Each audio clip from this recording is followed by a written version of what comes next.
Every 12 seconds, there's a death in the United States. Unfortunately, we all have to eventually be met with the Grim Reaper. Maybe not unfortunately, because the world is a shitty place anyway. Well, not really. People make it a shitty place. People like this, in this case anyway, happened in Chicago. RIP to this young man. He lost his life. They did rob him. He gave up the passcode and they still chose to shoot him. They probably was high while they did it. Drugs and crime don't mix, so they probably left a bunch of evidence, so they probably gonna get caught. But then again, it's Chicago, so, if it's not really done somewhere where enough people care, they're not really gonna do any due diligence. But again, I repeated that young man. My prayers go out to his family. People gotta stop this dumb shit. It's everywhere.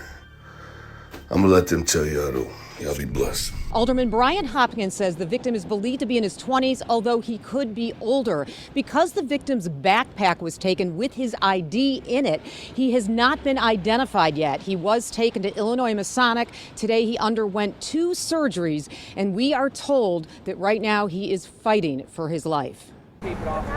Police tape off the corner of Webster and Wayne this morning to collect a bag full of items dropped by a shooting victim in the middle of a violent Lincoln Park robbery.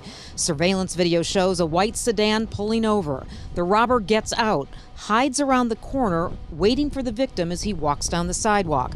The suspect steps out, points a gun at the man, demanding his belongings. There is then a struggle before the victim is shot multiple times.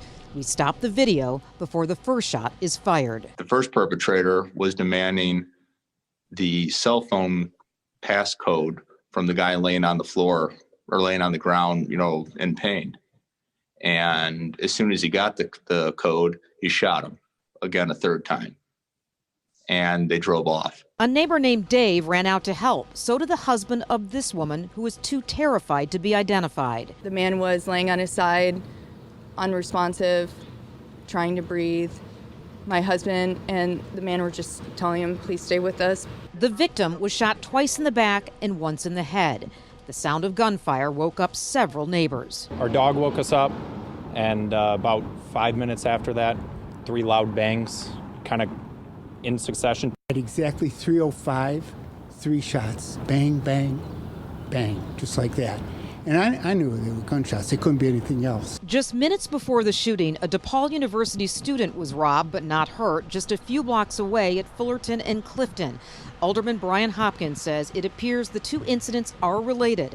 A white sedan was used in both crimes. It appears that they were driving around the neighborhood at 3 o'clock in the morning looking for victims walking alone to rob them. This is a predatory act. And we're happy that the detectives have some good leads because these 2 offenders need to be brought to justice. The leads are several surveillance cameras in the area, but neighbors say more is needed. I really believe that there needs to be more police, 100%. That's what needs to happen. And we have learned that the white sedan used in both incidents has been recovered, although the suspects have not been found. Alderman Hopkins also says that the suspects may have been involved in 6 robberies in the area, and it's possible that that white sedan was a stolen vehicle.